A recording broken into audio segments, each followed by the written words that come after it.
would like, if I may, to take you on a strange journey. Hello, everyone, and welcome to another edition of Real Estate Realities with the Rebel Broker. My name's Robert Whitelaw, and I am the Rebel Broker.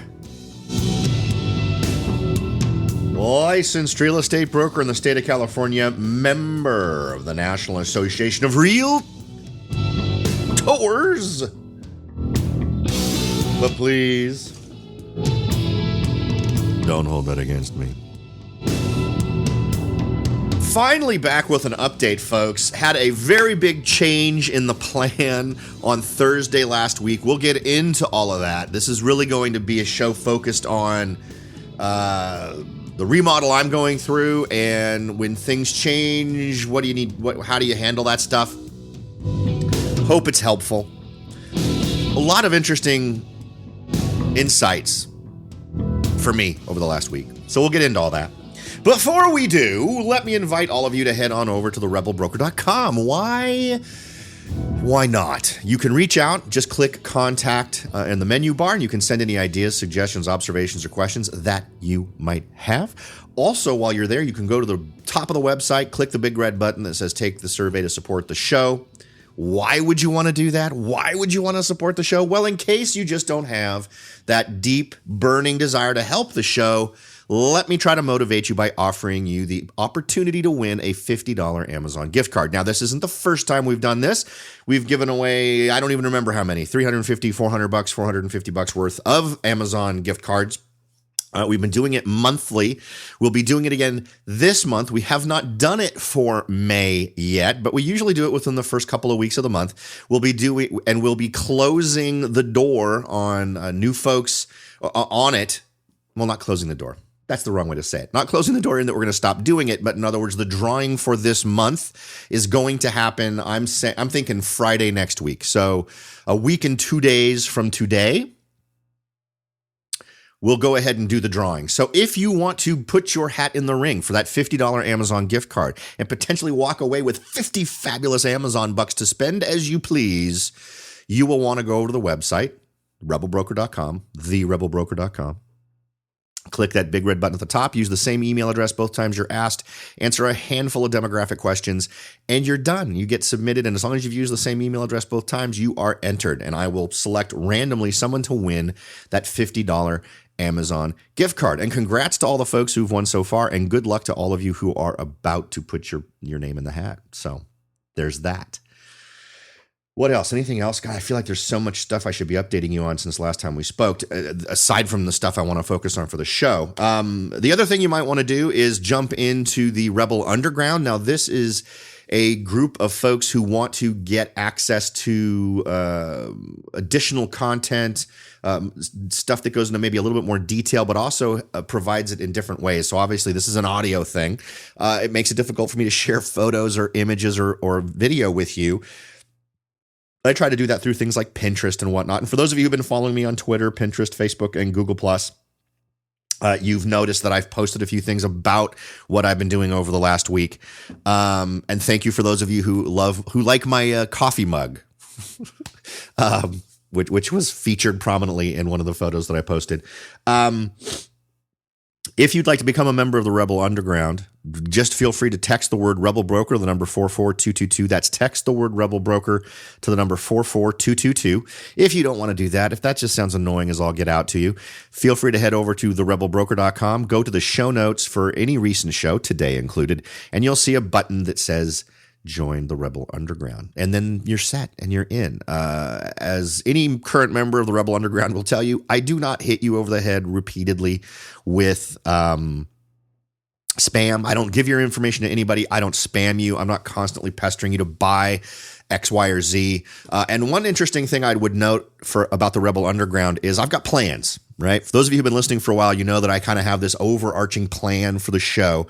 And one of the things is to start delivering online trainings for different types of things. I get a lot of folks who call me and want sort of one-on-one consultations, and that's all well and good. But, frequently I I just don't have enough time in the day for all of that. Sometimes I apologize.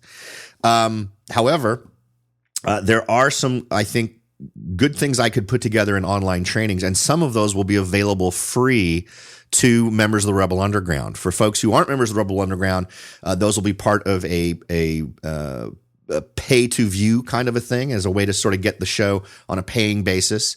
But from time to time, I have no doubt that I will offer special deals to the folks in the Rebel Underground. So feel free to head over and join. Again, just text the word Rebel Broker to the word Rebel Broker, all one word, to the number 44222 on your cell phone, or head on over to the website, therebelbroker.com, and check the show notes of any show and click the button that is appropriate.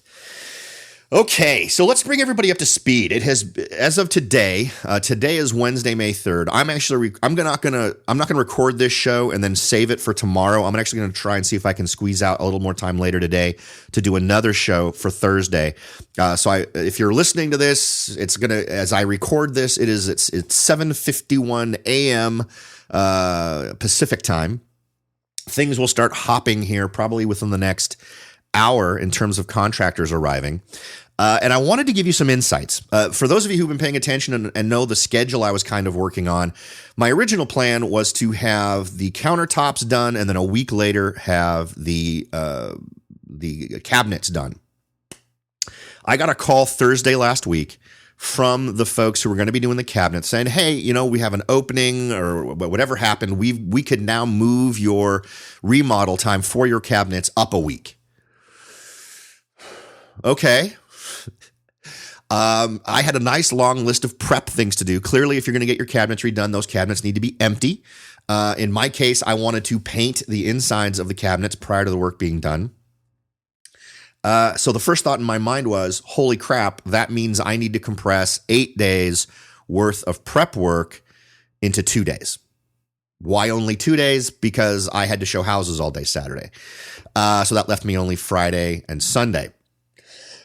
Excuse me. So I jumped on it, and that's why you haven't seen a show, or that's why you didn't see a show the later part of last week, and why you've kind of not seen shows the first part of this week, and a lot of that. And my plan was actually to start doing shows again on Tuesday, but we'll get into why that didn't happen as well. So let me get into it. As I mentioned before, one of the ways I was saving money was doing my own demolition work, and I have as for those of you who've been keeping up with me on Twitter and Facebook and all those wonderful things, you know that was all gone by the end of last weekend. So suggestion number one, whether you're a remodeler, a flipper, or a person who's looking to just update your home, if you have Corian countertops, let me make a couple of suggestions. First, don't bother bringing any power tools to this demo game. No hand saws, no nothing. Don't bother. The smell that you're going to create and the debris that's going to get generated just isn't worth it. And also, if you don't adjust everything just right, you could end up cutting into the wood that's underneath the Corian supporting it. Now, is that a big deal? No, not huge. But given all the other things I've mentioned, just don't do it. It's not worth it. Given what I had to go through with my Corian, let me just make that mistake for you. And number two is, if you're going to screw with Corian, wear shoes. I'm toying with taking a picture of my right foot. I made the mistake of wearing flip-flops when I went in there, and I was testing out different ways to deal with the Corian.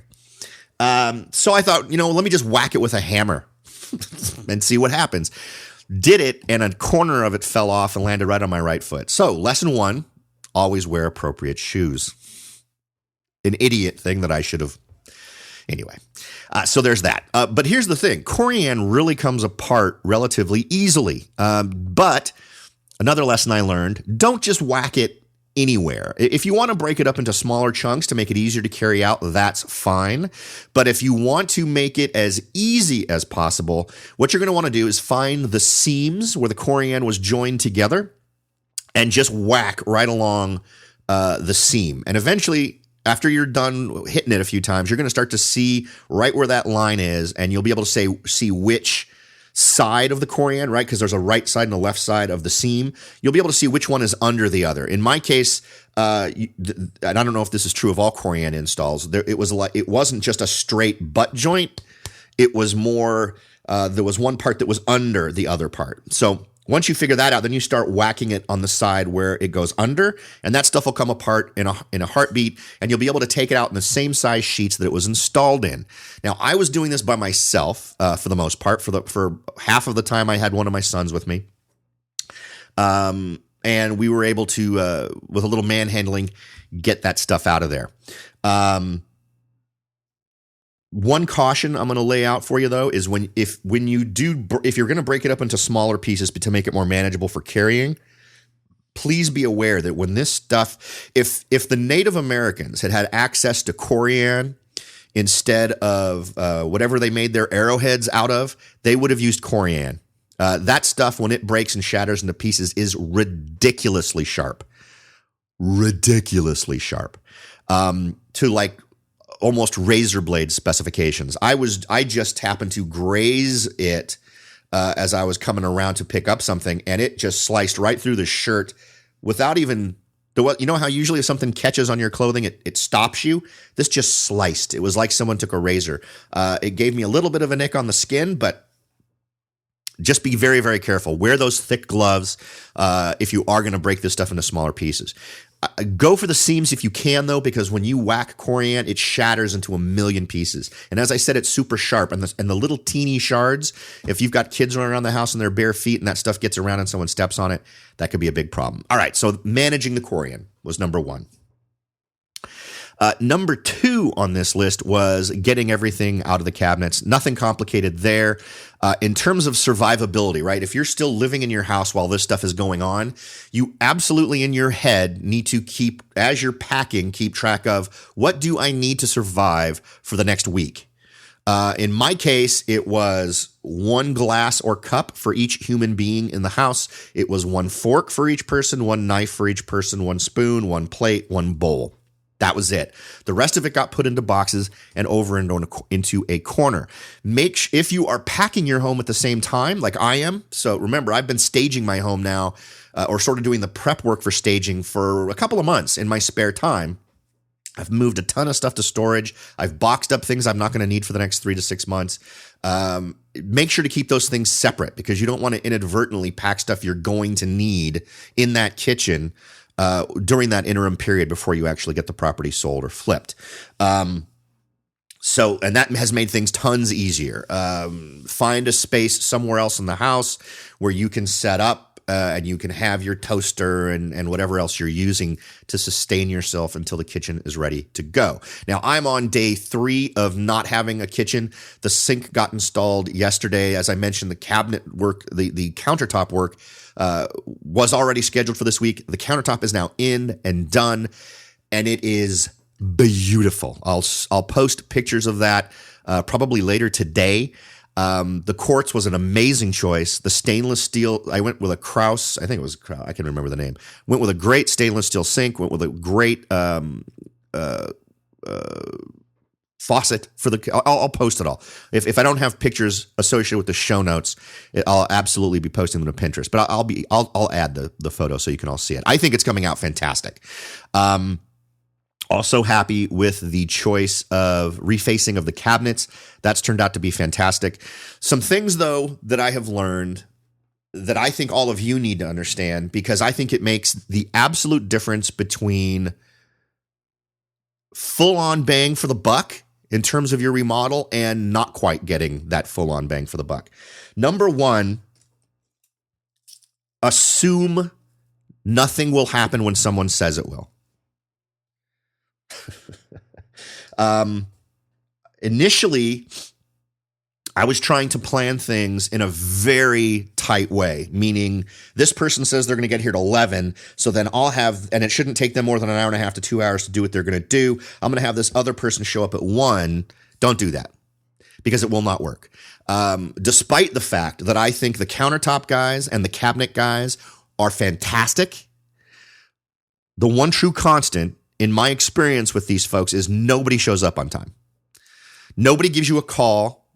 But when they know they're going to be late, no one gives you a call saying we're not going to be there on time. What you get is a phone call some period of time after the time they were supposed to be there telling you, I'll be there in an hour. Good example. And I get that this tends to be a contractor thing. I've mentioned I have a family member who's a contractor. And one of the things that has always frustrated me about him is the lack of communication relating to when I'm going to be at the work site, when I'm going to be getting work done today. It's not that he doesn't get the work done. It's that my anal retentive, and I don't mean sure it's an anal retentive thing, it's just a normal thing, is focused on, well, when is this going to start? Because the work you're doing needs to happen before somebody else does something. And I have never met a contractor who shows up on time. With in the world of real estate, inspections and stuff have all happened on time.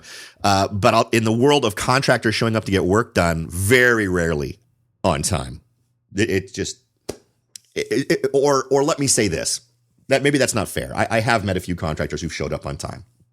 However, if you assume that they're not going to be on time, you will be more sane as you get through the process.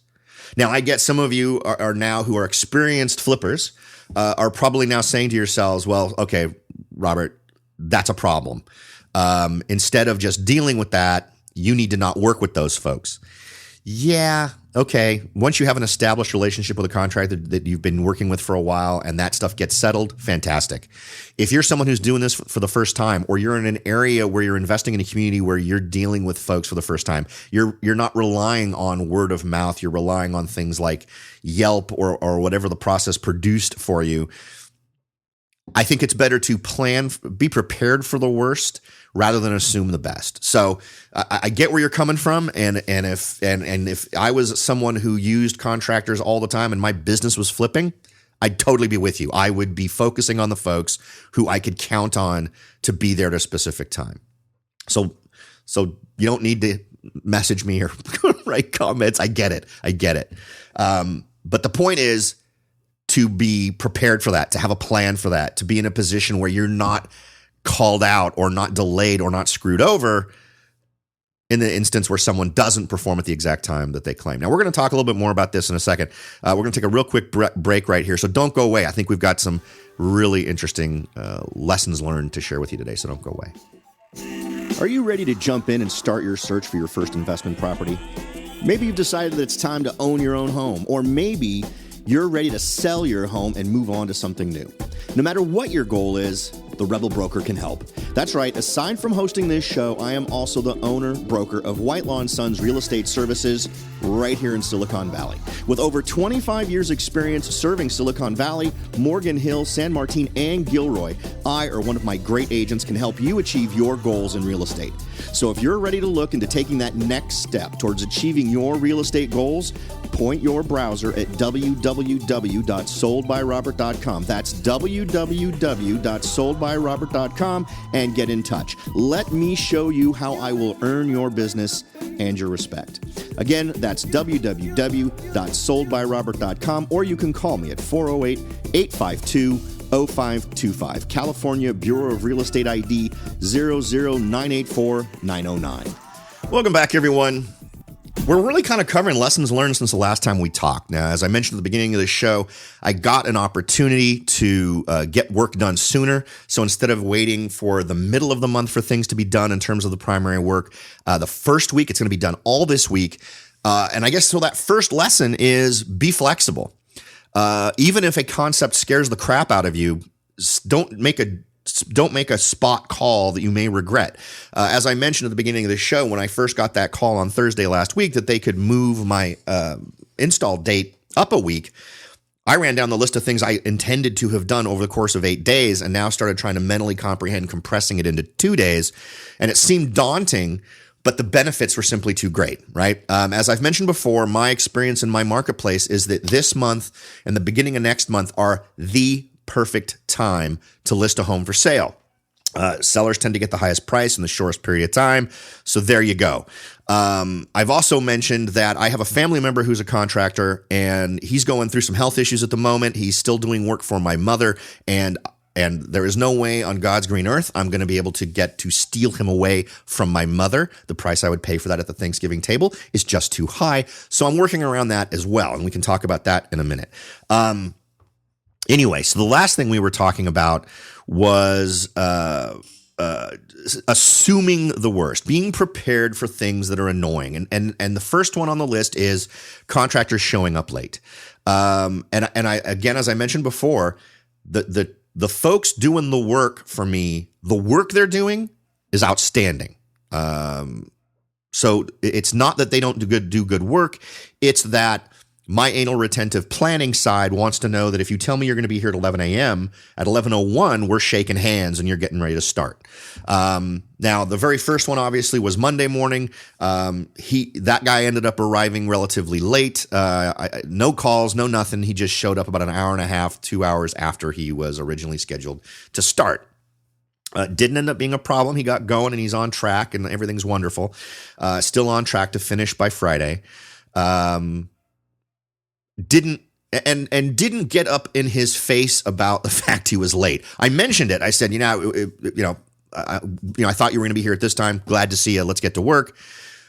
The folks for the countertop supposed to be here at 11. Nobody shows up at 11. 12 o'clock, nobody's here. 12:30, nobody's here. 12:45, I get a call. We'll be there in an hour. Okay, great.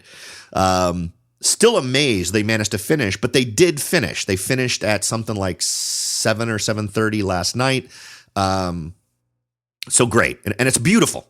Fantastic install. Went off without a hitch. They installed the sink. I didn't expect them to hook the sink back up to the plumbing. They did. Everything works like a champ. I'm happy. Just glad that this wasn't a domino thing where things could have been negatively affected. So here's the point I'm trying to make. In your situation, things might be different. You might have more things going on where one does rely on the other being completed. And while I know it's annoying to potentially prolong your situation, I'm going to suggest that you give a day between things. So in other words, unless you've got an absolute commitment from the person who's going to physically do the work, that they'll be done by a certain time of day, you don't want to schedule the person who relies on that work being done for the same day in the afternoon. Let some other work happen during that time and schedule that person for the next day. Budget for folks to not show up on time, because there's nothing worse than a tradesman showing up and expecting to do work and not being able to, and you potentially having to pay them for sitting there. So just keep those things in mind. It didn't happen this time in my case, but I could see where it would easily happen. It really reminded me of conversations I've had with investors before about cost overruns relating to overlapping contractors, where originally it was scheduled for one guy to be finished by such and such a date and time, and it didn't happen. And so then the next guy showed up when he was supposed to show up, and so there was overlap.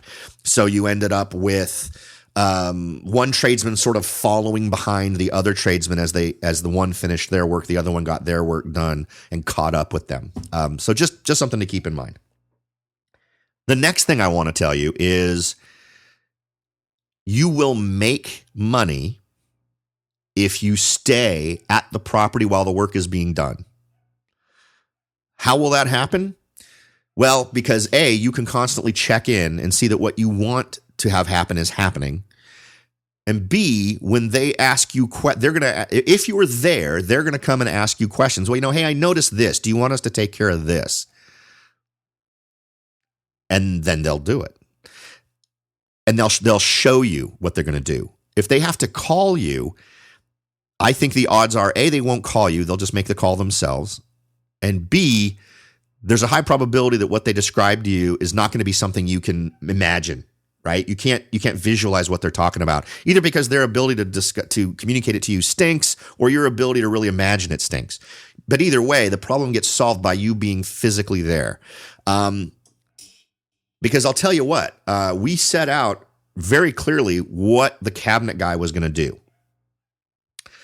My cabinet guy is absolutely going to do all that, but in the course of him just being a good guy, he has said, hey, you know what? I noticed this. And I noticed this, and I noticed this. And he has tacked on numerous additional things to what he's doing for me that were not part of the original agreement. Now, I can't swear that that's going to happen every single time, but I'll bet you that the opportunity for you to get a little extra bang for the buck is not going to come up if you're not there physically overseeing the thing. or at least being easily accessible by it. In terms of my install, I've got some extra molding that's going up. I've got a couple of extra doors that are going to go in. So not minuscule stuff. We've been able to chat about other things that would really enhance the look. We talked about different under cabinet lighting options, which he has installed over and over in other places, and he let me in on how that stuff can get done very easily and inexpensively. So all in all, very, very valuable. If you are going to be converting, now I'm converting an electric cooktop to a gas cooktop. Why? For the same reason I'm going with a white kitchen, and for the same reason I went with stainless steel. Statistically, that's what people like. So I have to convert a 220 power situation to a 110, and I have to get gas to that. So make sure you account for that ahead of time. You're going to want to talk to a plumber and an electrician if you're not doing it yourself, and get those folks in ahead of time to sort of gauge out the work. My suggestion would be, if I had to do this over again, now my guy who's going to take care of all that stuff isn't coming till this weekend. If I had it to do over again, I would have had my electrician and my gas guy show up in that window of time when I had torn up all the cabinets and was waiting for the cabinet guy and the countertop people. Why? Access. Now there is a cabinet with the cabinets on, with the countertop off, you could just look right down into what's underneath the cooktop, and the cooktop was gone. So the access, the ability to install that stuff 10 times easier when those things are gone. So in retrospect, that's something I would have done during that window of time. What else? Any other really smart stuff? I probably would have also, and I may still do this because the backsplash hasn't gone up yet, route some power to the area above the countertops in order to route powered lighting into the under cabinet area. Something I probably would have thought about ahead of time, and I may still do it. And in terms of the backsplash, I may actually end up doing the backsplash myself. Now, I've got a guy online to potentially do it. I've been sort of poking around with different options, and it seems like a project that I could do. And given what I'm seeing in terms of the kitchen right now, I think that's it's going to be stunning. When this thing is done, it's going to be freaking amazing. So when it's all completed, obviously I'll put up some photos, but I'll put some photos up today. Right now there's cardboard covering all the countertops. So as soon as he's done what he's doing with the counters today, I want to be able to show you the countertops and the cabinets as they currently are. So check that out. I'll try to put photos up at some point so that you can all see that. Now, that's so far the big lessons I've learned. Now, the only thing left on my remodel list was a stainless steel dishwasher and a stainless steel oven microwave wall combo. And now that I look at things, now those two things are currently black. And I'm not 100% sure I need to go to the trouble of replacing those. All stainless throughout would obviously be better, but I'm not sure it would be, nearly $3,000 better. So I'm still on the fence about that. The current dishwasher and wall oven and microwave, they're in great condition. They work fantastic. I actually like them a lot. The only problem I have is that they're black and not stainless steel. And the best deals I'm able to get on comparable stainless steel stuff would bring the price up to about another $3,000. And I'm just not sure that's enough of a bang for the buck, given how overall the kitchen is going to look. So we'll wait. I'll share. In fact, I'll even let you guys vote on it if you like. I will share photos of the kitchen once it's completed, and you guys can let me know what you think. Replacing those two things is relatively easy. But remember, this isn't just about ease. It's about what is a return on investment. And I think that kitchen's going to look pretty stunning as is. So we're going to move forward on the assumption that I'm going to leave those two items as they are, save myself a little money there, but with all the upgrades I've made so far, really be able to bring in the best possible offers in terms of how much the kitchen impresses potential buyers. All right, folks. I hope that little update has been useful. I know there's a lot of folks the folks who don't get into investing or flipping or remodeling, this is really the part of the process that scares them the most. And I'll admit, there was a moment there when I was tearing things up thinking, good God, what if this just does not go to plan? And man, you have to step away from that stuff. I'm in a position where I have been an observer and I've worked with buyers who've done this, and I've come and checked out the progress of their work. And when looking at it from the outside in, was like, yeah, this is a great idea, a great plan. They're going to do super well. When you're in it and you're writing the checks, there's a whole different mentality that crops in of questioning yourself, questioning what's happening with the market, questioning whether or not what you're doing makes sense. And while it can feel very rational, if you step back, take a deep breath and realize, every single bit of this is manageable. Does it delay a day or two if something bad happens? Yeah, a day or two in the big scheme of things. Because remember, my original plan was to not have this done till Friday next week. So even if I were to lose a day or two this week, it still leaves me 5 or 6 days ahead of my original plan. So all of these hesitancies, all the self-doubt, you need to let that stuff go. Reasonable planning is gonna come in and save you every time. So hopefully you're able to take those next steps and make these things happen. And I would also suggest that I've done some woodworking in the past. I've built some furniture, and once I tore everything apart and realized what the kitchen cabinets were all about, I realized, what? This is something I could have done myself if I'd had the time. Don't regret having someone else do the work.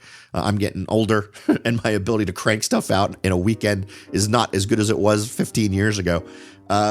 But all of this is doable. And no matter how much chaos you see, no matter how much you are frightened by the fact you suddenly see a space that used to be your kitchen and it's gutted, and now you're worried, don't. Because you're really just on the first step in a journey that's going to turn it into an amazing space. So keep the confidence, and not only keep the confidence once you're in it, develop that willingness to embrace that chaos for a little while, because once it's all said and done, it's going to pay off for you. All right, folks, as always, I certainly hope that I have provided more value in what we've shared today than the time you've invested in listening to today's show. Thanks for listening. I'll talk to you guys next time.